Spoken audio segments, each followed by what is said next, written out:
Prezident İlham Əliyev ailəsi ilə birlikdə Şahdağa gedib. Bu barədə nəvəsi Əli Ağalarov sosial şəbəkədə paylaşım edib. O, Prezident İlham Əliyev və anası Leyla Əliyevanın da yer aldığı fotoya "Bugün babamla xizək sürdük" sözlərini əlavə edib.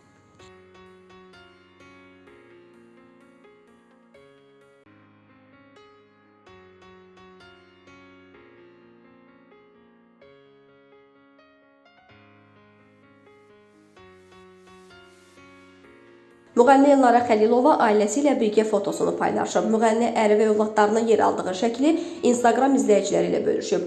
Ailəmiz adından hər kəsi əziz bayramlar münasibətilə ürəkdən təbrik edirik. Qoy bu yeni il hər kəsə ruzi və bərəkət, can sağlığı, sülh və əmin-amanlıq gətirsin. Amin. O paylaşımında qeyd edib.